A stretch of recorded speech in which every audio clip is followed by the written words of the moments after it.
Hello students, let's continue the chapter number 4, History of the World, and we are having the topic Industrial Revolution. So first we are going to start, that is the discoveries and reforms. Discoveries means क्या क्या जो है नई नई चीज़ों की खोज हुई, and reforms means क्या क्या नए सुधार हुए. Discoveries and reforms held in different fields during the period of industrial revolution means industrial revolution आने के बाद जो है क्या क्या discoveries हुई और क्या क्या नए सुधार हुए. So let's discuss first point. So first जो changes आए वो किस field के अंदर आए, वो field है agriculture. During industrial revolution the foremost means सबसे महत्वपूर्ण या सबसे पहले. So during industrial revolution the foremost reforms held in the field of agriculture, यानी सबसे ज़्यादा या सबसे पहले जो सुधार हुए या चेंजेस जो आए वो एग्रीकल्चर फील्ड में आए. ड्यू टू, अगर पहले की अपन बात करें, due to no change in the method and tools as well as agricultural technique. अगर पहले की बात करें तो ट्रेडिशनल जो है तरीके से खेती होती थी. So there was no change in the method and tools as well as the agricultural technique. So tools में, मेथड्स में या जो एग्रीकल्चर टेक्नोलॉजी है वो उसमें कोई भी चेंजेस नहीं थे. So the demand of agricultural products was not more than Nations need. इसलिए जो भी एग्रीकल्चर प्रोडक्ट होते थे वो केवल नेशंस नीड यानी जो देश की नीड को पूरा करते थे. But due to industrial revolution population of cities increased. अब इंडस्ट्रियल रेवोल्यूशन होने से क्या हुआ कि जो पॉपुलेशन है सिटीज़ की वो बड़ी इंक्रीज़ हुई, बिकॉज मोस्ट ऑफ जो इंडस्ट्रीज़ थी वो कहाँ पे इस्टाब्लिश होती थी, वो होती थी सिटीज़ में. सो सिटीज़ की पॉपुलेशन जो है इंक्रीज़ हुई. Hence more demand of grain, इसलिए जो है डिमांड बढ़ी किसकी, ग्रेन की. ग्रेन मीन्स अनाज जो है उसकी डिमांड बढ़ी. एंड कॉटन, और कॉटन की डिमांड बढ़ी. For the industries was increased hence need of scientific methods. इसलिए जब डिमांड बढ़ी ग्रेन की, कॉटन की, so there was a need of scientific methods and manufacturing of machines. अब जो है ये डिमांड बढ़ी कि जो नए नए तरीके हैं, साइंटिफिक मैथड्स जो है वो अपनाए जाए और मशीन्स का बनाया जाए, manufacturing of machines. Hence need of scientific methods and manufacturing of machines was realized. Now the people were investing in agriculture for profit. अभी तक जो है लोग जो है छोटे लेवल पे खेती करते थे. Now the people started agriculture for profit. So अब लोगों ने एग्रीकल्चर में इन्वेस्ट किया प्रॉफिट के लिए. It brought agriculture revolution. और जब लोगों ने प्रॉफिट पर्पज से एग्रीकल्चर में इन्वेस्टमेंट किया, so it brought agriculture revolution. Now agriculture में क्या क्या नई चीज़ आई, क्या क्या जो है नए नए इन्वेंशंस हुए. सो फर्स्ट है seed drill. It was invented by landlord of Yorkshire, that is Jethro Tull. So seed drill जो है it is a type of machine and it was introduced by Jethro Tull which made the work of sowing seeds. अब जो है बीज को बोना वो काफ़ी सिस्टमेटिक हो गया. So it made the work of sowing seeds, यानी बीज बोना जो है सिस्टमेटिक और प्रॉपर हो गया इस मशीन के आने के बाद. कौन सी मशीन है ये, seed drill, invented by, this is the name of person, जेथरो tool. Next is one English landlord, that is Townshend, gave the principle of crop rotation. अब जो है वन मोर एक लैंडलॉर्ड है and his name was Townshend. He gave the principle of crop rotation, यानी जो फसलों को rotate करके बदल के जो बोना चाहिए. तो एक नया जो है सिद्धांत दिया, principle of crop rotation, by which fertility of soil could be maintained. अब इससे फ़ायदा क्या हुआ कि जो सॉइल की फर्टिलिटी है वो मेंटेन रहती थी. बाय सोइंग डिफरेंट क्रॉप्स, यानी अलग अलग फसलें बो के फसलों को चेंज करके, और इससे फ़ायदा क्या हुआ, सॉइल की फर्टिलिटी मेंटेन रहती थी। There was no need to leave land, अब जो है ज़मीन को थोड़े टाइम के लिए छोड़ना इसकी ज़रूरत नहीं रही, मतलब एक फसल उसके बाद चेंज करके दूसरी फसल। So it expose production increase पर एकड़ लैंड। अब क्या हुआ कि प्रोडक्शन जो है वो बहुत ज़्यादा हो, एक्सपोज का यहाँ पे मीनिंग है lot of. So expose production increase यानी बहुत ज़्यादा प्रोडक्शन बढ़ा पर एकड़ लैंड, यानी पर जो है एकड़ जो ज़मीन है उसका प्रोडक्शन बहुत ज़्यादा बढ़ गया। By 1770, Robert Bakewell made rearing of animals profitable beside agriculture.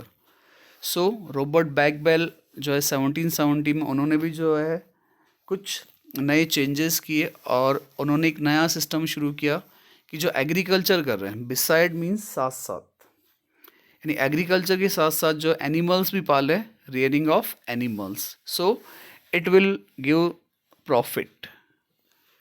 He started experiments to improve the breeds of cows and sheep, and he also made many experiments, यानी कई सारे experiments किए ताकि जो cows है गाय और जो sheep है भेड़, उनकी जो breed होती है, breed means जो उनकी नस्ल है उसमें improvement आए, तो उसके लिए कई सारे experiments किए। In 1793, inhabitant of America and his name was Whitton. So in 1793, Whitton invented machine to separate chaff from grain. So Whitton ने जो एक मशीन इन्वेंट की उससे जो है ग्रेन यानी अनाज और चैफ यानी जो भूसा होता है, तो अनाज से भूसे को कैसे अलग किया जाए, तो this machine was introduced by Whitney and he was an American in 1834. Then Cyrus McCormick invented harvester, और साइरस मैकॉर्मिक है उन्होंने जो मशीन इंट्रोड्यूस की वो थी हार्वेस्टर, फसलों को काटने के लिए, हार्वेस्ट करने के लिए। Later on mechanisation of agriculture was went on, अब धीरे धीरे जो एग्रीकल्चर में मैकेनाइजेशन हो गया, मींस डिफरेंट मशीन्स, नए नए टूल्स वो यूज़ होने लग गए। मैकेनाइजेशन मींस मशीन्स और टूल्स यूज़ होना।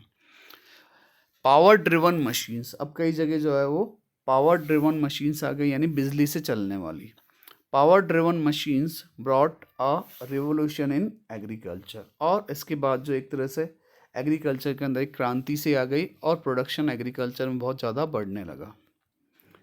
Next is new invention in textile industries. अब जो सेकंड है, और अपन कई बार ये भी कहा जाता है कि जो रियल स्टार्ट है इंडस्ट्रियल रेवोल्यूशन की वो हुई थी टेक्सटाइल इंडस्ट्री, यानी जो कपड़ा उद्योग है, टेक्सटाइल जो इंडस्ट्रीज़ है वहाँ से इसकी रियल स्टार्ट माना जाता है। सो नेक्स्ट अपन पढ़ रहे हैं कि नए नए इन्वेंशन जो है टेक्सटाइल इंडस्ट्री में क्या क्या हुए after the industrial revolution. The real start of industrial revolution was held from mainly textile industries. Up to middle 18th century, the old system of manufacturing clothes in Europe could not supply clothes according to demand. अब if you talk about the middle of 18th century, तो एक पुराना system था manufacturing clothes, यानी कपड़ों को बनाने का जो पुराना सिस्टम था, पुराने मेथड से कपड़े बनते थे in Europe specially, and it could not supply clothes, मतलब जितनी डिमांड थी उतनी सप्लाई नहीं हो पाती थी। Earlier cotton clothes for import from India, और इवन वर्ल्ड के अंदर इंडिया के जो कॉटन क्लोथ्स थे वो काफ़ी फेमस थे। So earlier cotton clothes were import from India, तो इंडिया से बहुत सारी जो वर्ल्ड के कंट्रीज़ वो इम्पोर्ट करते थे to England and other countries. But when the political control of East India Company, this we know that East India Company जो है उसने इंडिया में आए वो, और धीरे धीरे जो है पूरी तरह से उन्होंने इंडिया को अपना कंट्रोल कर लिया। So after their control of East India Company, then England started importing cotton with clothes.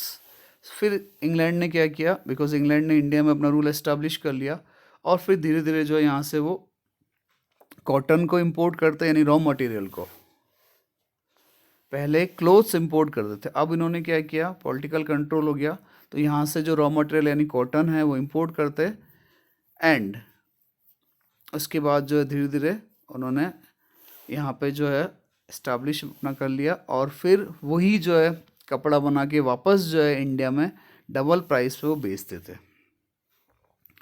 Due to increasing demand of clothes to fulfil them new inventions, अब धीरे धीरे क्या होगा कि जो डिमांड थी क्लोथ्स की वो भी बढ़ी, because of the increase in population, जनसंख्या बढ़ी तो क्लोथ्स की डिमांड भी बढ़ी। So increasing demand of clothes to fulfil them new inventions were done in this field, तो टेक्सटाइल इंडस्ट्री के फील्ड में भी काफ़ी सारे जो नए नए इन्वेंशंस हुए। These are the examples. Invention of flying shuttle. This is the name of a tool or machine. So flying shuttle, it was invented by John Kay in 1733. It made possible making wide cloth. अब flying shuttle जो machine है उसको invent किया था John के ने, Kay, John के, इन 1733। सो अब इससे क्या हुआ, क्या फ़ायदा हुआ इस मशीन का, दैट वाइड क्लोथ, अब थोड़ा कपड़ा जो चौड़ा बन सकता था इन लेस टाइम, यानी कम समय के अंदर जो है ज़्यादा चौड़ा कपड़ा बनने लगा।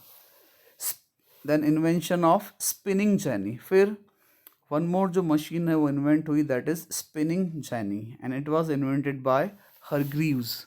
Hargreaves is the name of person, spinning jenny is the machine. In 1765 it made possible of knitting of many yarn by single person, यानी एक ही जो पर्सन है वो बहुत सारे धागे जो है वो बुन सकता था।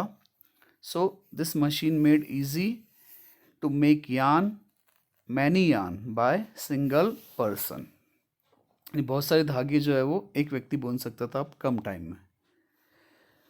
Next is Richard Arkwright. In 1769, he invented water frame. One more tool or machine that is known as the water frame. It was invented by Richard Arkwright in 1769. Now, more durable thread could be made than earlier. अब क्या होगा कि जो thread है, thread यानी धागा जो है और ज़्यादा ड्यूरेबल, और ज़्यादा जो है ड्यूरेबल मीन्स और ज़्यादा मजबूत जो है धागे बनना शुरू हो गए by the invention of water frame. उसको इन्वेंट किया था रिचर्ड आर्कराइट ने 1769 में। He knitted yarn knit by mule, invented by Samuel Crompton, and one more for knitting yarn, यानी जो धागा बुनने के लिए एक और मशीन इन्वेंट हुई, उसका नाम था that is mule. It was invented by Samuel Crompton. अब इससे चेंजेस क्या है, दैट पहले से और ज़्यादा स्ट्रॉन्ग और गुड क्वालिटी के जो थ्रेड है, धागे जो है वो अब बुनना शुरू हो गए।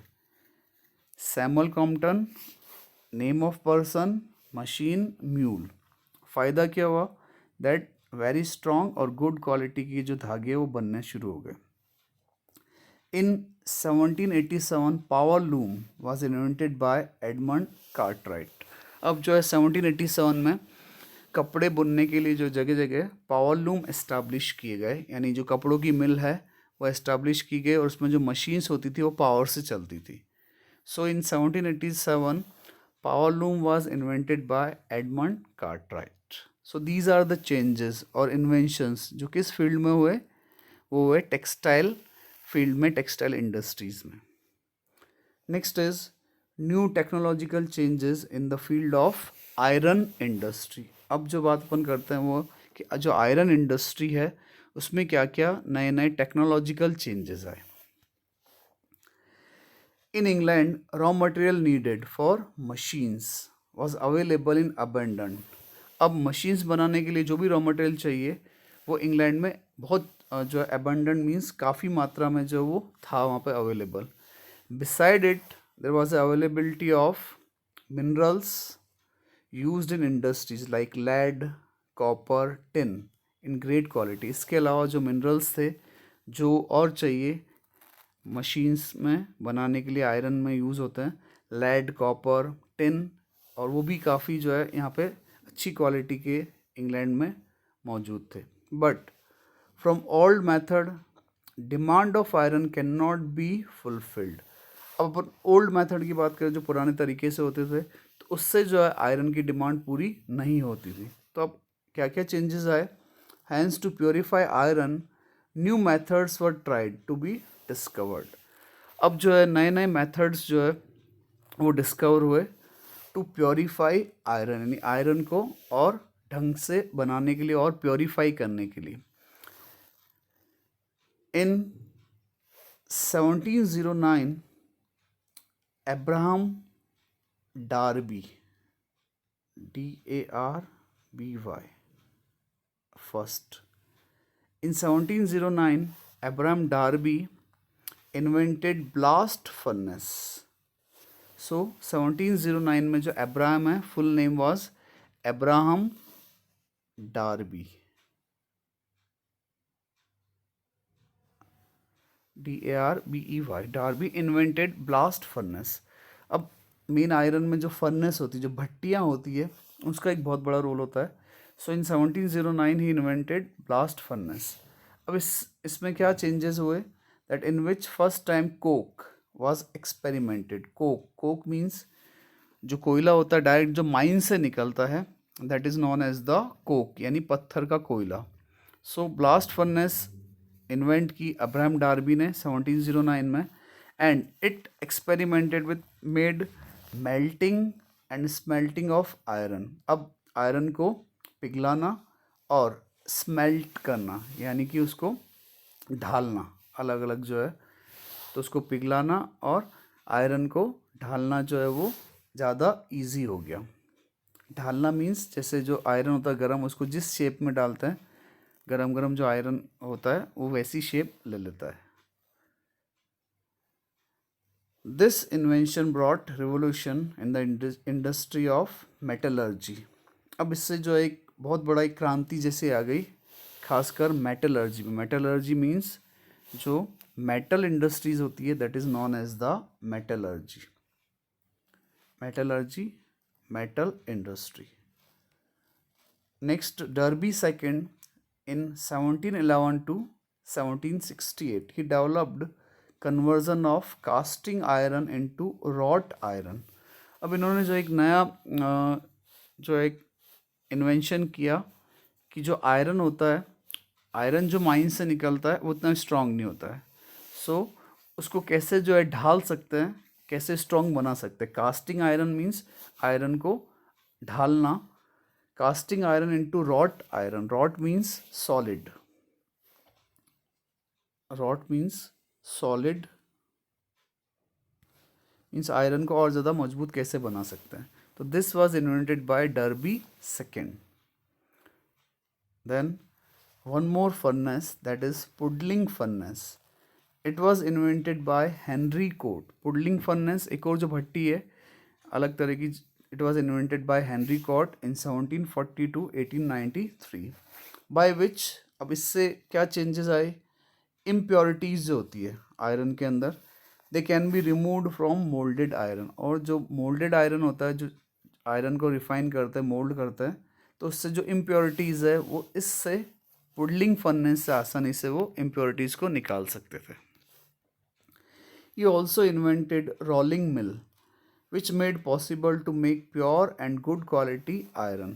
One more thing that he also invented rolling mill. अब इसका फ़ायदा क्या हुआ कि प्योर और गुड क्वालिटी जो आयरन है वो अब बन सकता था।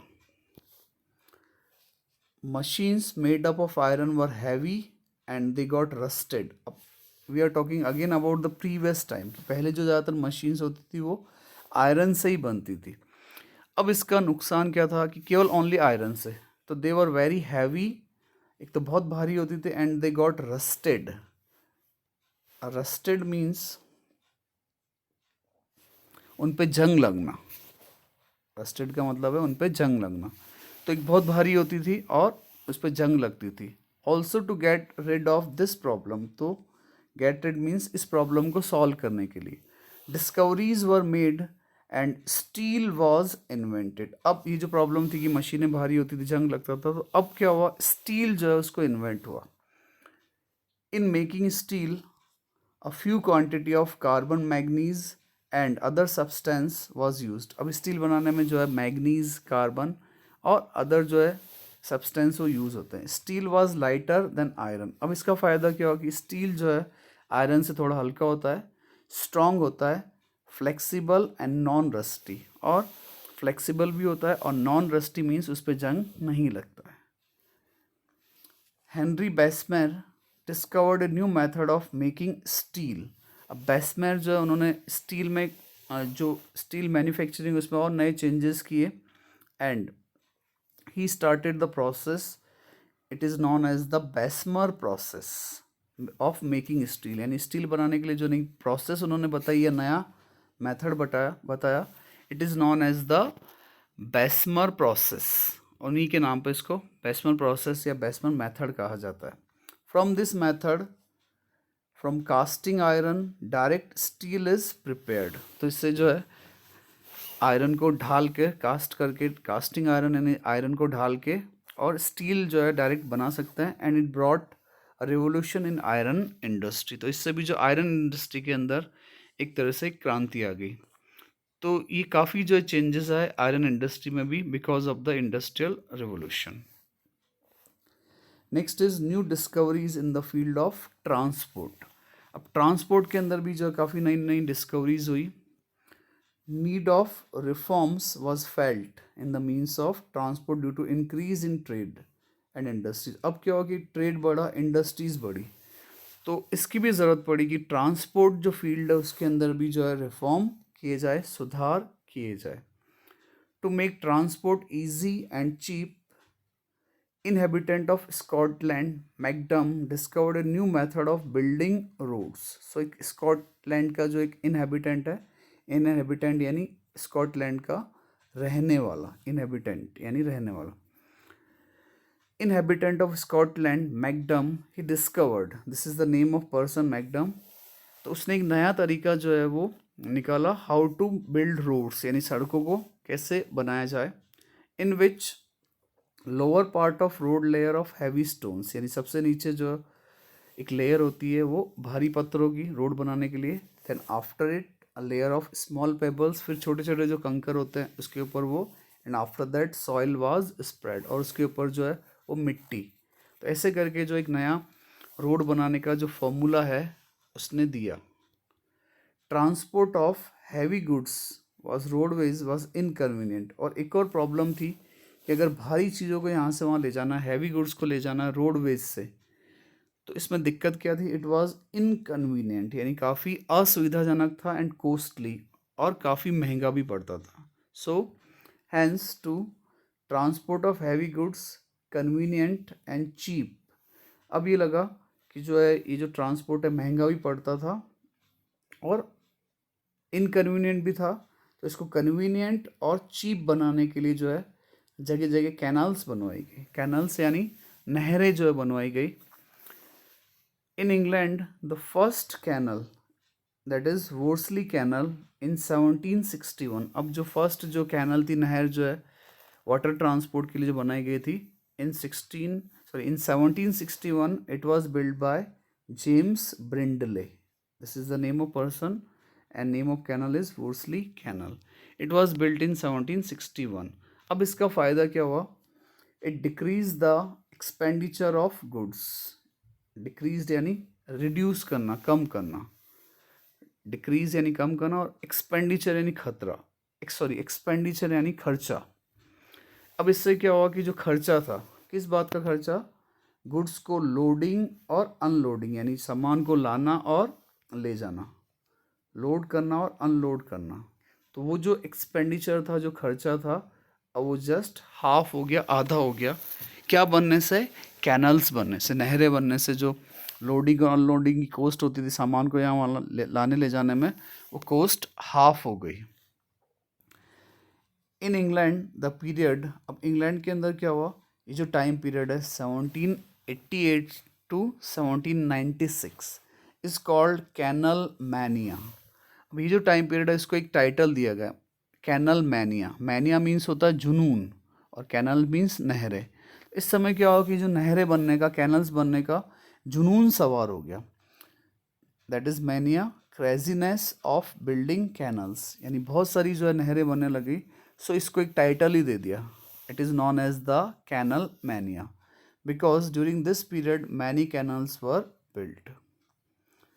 In 1869, French engineer, and his name was Ferdinand de Lesseps.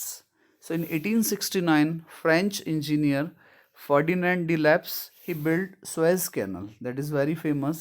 You heard about this. So Suez Canal was built by a French engineer in 1869.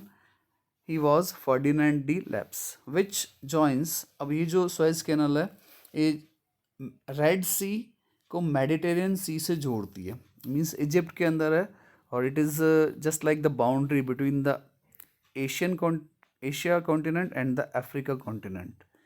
So Suez canal जो बनाई गई, अब इसका फ़ायदा क्या हुआ, it decreased the distance between India and Europe 1/3. अब India से यूरोप जाना है, तो जो डिस्टेंस थी पहले बहुत ज़्यादा थी, वो जस्ट 1/3 हो गई, यानी काफ़ी कम हो गई, और इंडिया से यूरोप जाना अब बाय सुएज कैनल काफ़ी ईजी हो गया. Then steam was used in the means of transport. अब जो भाप के जो इंजन थे, स्टीम जो है इंजन थे, स्टीम जो है वो यूज़ होने लगे in the means of transport to make them more cheap and convenient. तो अब जो ट्रांसपोर्ट है, स्टीम इंजन आने से, भाप के जो इंजन या भाप आने से चीप और सस्ते हो गए और कन्वीनियंट हो गए, काफ़ी सुविधाजनक हो गए. Robert Fulton discovered first steam driven boat in 1807. अब जो स्टीम से चलने वाली जो है वो भी बोट आ गई, and it was invented by Robert Fulton in 1807, which was first sailed. अब पहली बार जो है जो स्टीम ड्रिवन बोट थी, इसको चलाया गया था, it was first sailed in Hudson river, और हडसन रिवर में पहली बार इसको चलाया गया. The discovery of railway engine which run on tracks. अब इसके बाद जो है एक नई खोज हुई, रेलवे इंजन आ गए, रेलवेज आ गई, विच run on tracks. So on land brought a revolution in the field of transport. अब रेलवे आने से और एक क्रांति आ गई ट्रांसपोर्ट सेक्टर में भी. In 1814, George Stephenson invented famous steam engine. अब जो है स्टीम से, भाप से चलने वाला जो इंजन है वो डेवलप किया था जॉर्ज स्टीफेंसन ने 1814 में, और उसको टाइटल दिया गया था rocket. Rocket is the name of that steam engine.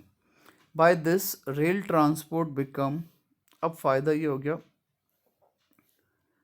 जो रेल ट्रांसपोर्ट है, it become all weather transport. हर मौसम में यूज़ होने वाला ट्रांसपोर्ट बन गया, चाहे सर्दी, गर्मी, बारिश. Bye rail transport the people and persons can be sent from one place to another. In 1830, first train, we are talking about the world, India में जो है वो मुंबई टू थाने 1853 में चलाई गई थी. In the same way in world 1830 जो first train है वो मैनचेस्टर एंड लिवरपूल के बीच में, जो इंग्लैंड में मैनचेस्टर एंड लिवरपूल है, तो उनके बीच में चलाई गई थी 1830 में.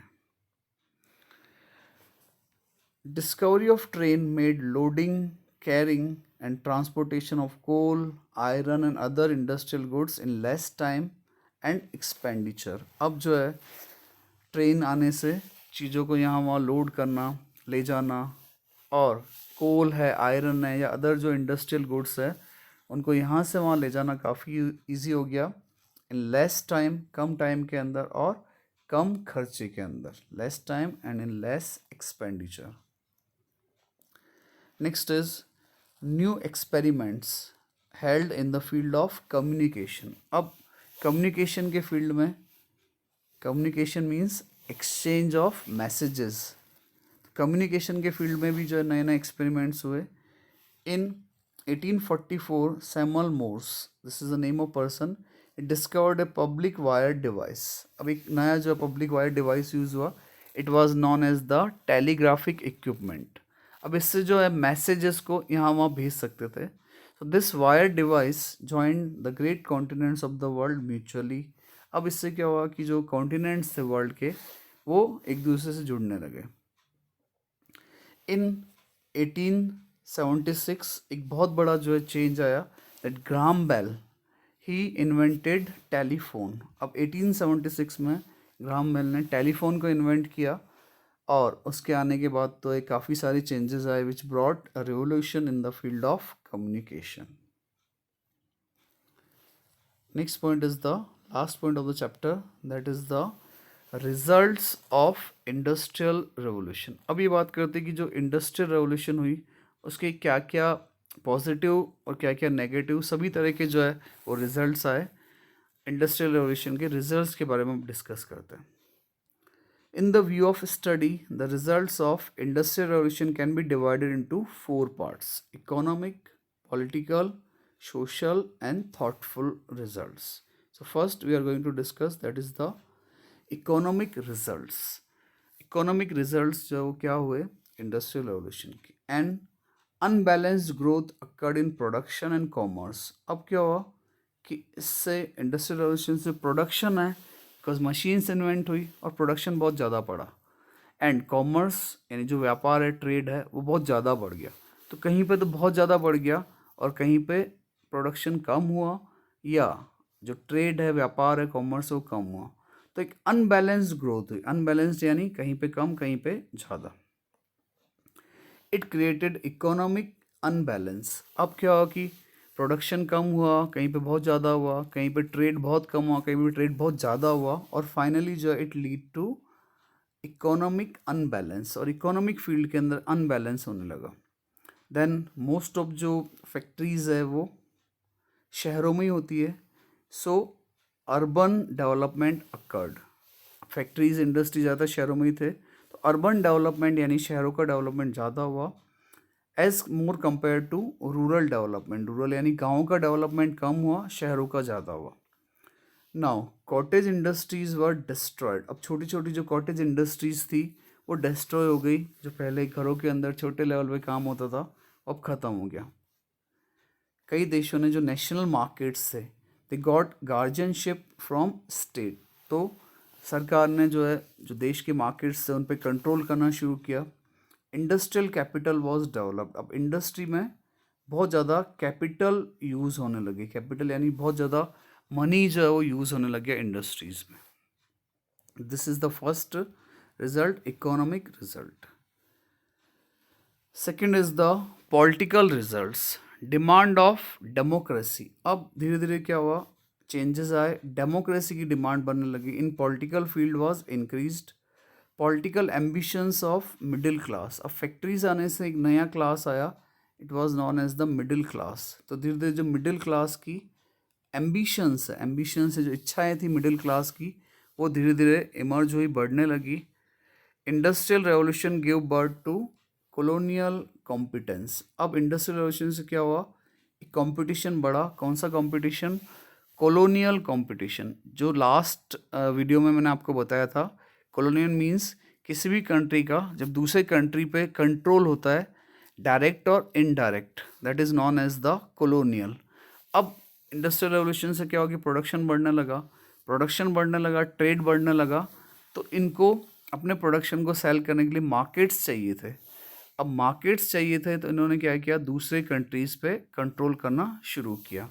सो industrial revolution give birth to colonial competence, और कॉलोनियल जो कॉम्पिटेंस है वो बड़ा। Labours were organised. अब जगह जगह जो मजदूर होते थे मशीन्स पे काम करने के लिए, तो धीरे धीरे वो भी ऑर्गेनाइज हुए। Movements were emerged of their demands. अगर उनकी डिमांड्स पूरी नहीं होती थी तो ये जो लेबर्स थे इन्होंने जगह जगह मूवमेंट्स भी चलाए। Next is social results, new social class was emerged. अब एक नया जो है सोसाइटी के अंदर ही बदलाव हुआ, नया सोशल क्लास आया। Moral values decline. अब जो मोरल वैल्यूज़ थी यानी नैतिक जो मूल्य होते हैं, धीरे धीरे उनमें गिरावट हुई। मोरल वैल्यूज़ जो है वो ख़त्म होने लग गए। Joint family system scattered. अब जॉइंट फैमिली सिस्टम जो एंशियंट टाइम में था, अब धीरे धीरे जॉइंट फैमिली सिस्टम भी ख़त्म होने लग गया। न्यू कल्चर टुक बर्थ। अपने एक नया कल्चर आया। And human relations were declined. अब धीरे धीरे जो ह्यूमन रिलेशंस थे वो भी कमज़ोर होने लग गए। Slums were increase. स्लम्स यानी जो झुग्गी झोंपड़ियाँ थी, बिकॉज कई बार सिटीज़ में काम करने के लिए जो वर्कर्स जाते थे तो इनको मकान नहीं मिल पाते थे, तो वो स्लम्स में झुग्गी झोंपड़े में रहते थे। तो धीरे धीरे क्या हुआ, झुग्गी झोंपड़ियाँ बढ़ी सोसाइटी के अंदर। Slums were increase in cities as a problem due to increase in the number of labours. जैसे जैसे लेबर्स बढ़े तो धीरे धीरे स्लम एरियाज भी बढ़े। Last is the thoughtful results, यानी क्या नई विचारधारा आई। थॉटफुल रिजल्ट्स मीन्स नया कंसेप्ट या नई विचारधारा क्या आई। Thoughtful means concept. So economic liberalism was welcomed. अब एक नया जो चीज़ आई वो है इकोनॉमिक लिबरलिज्म। मीन्स देश के जो मार्केट्स थे वो दूसरे कंट्रीज़ के लिए खोले गए, दूसरे देशों की चीज़ें जो यहाँ वहाँ आने लग गई। So this is known as the economic liberalism, यानी आर्थिक, और लिबरलिज्म मीन्स उदारता, यानी उन देशों ने दूसरे देशों या दूसरे देशों की जो चीज़ें थे उनको भी अपने देश में आने दिया। It is known as the economic liberalism. It was welcomed. Socialism was immersed. अब धीरे धीरे क्या होगी, सोसाइटी में सबको बराबर माने जाने लगा, बिना किसी भेदभाव के सबको बराबर अधिकार मिलने लगे। सो सोशलिज्म वॉज इमर्स। तो दो जो है नई कंसेप्ट आए थॉटफुल रिजल्ट में, एक तो इकोनॉमिक लिबरलिज्म की शुरुआत हुई और दूसरा सोशलिज्म वॉज इमर्स्ड और दूसरा हुआ सोशलिज्म।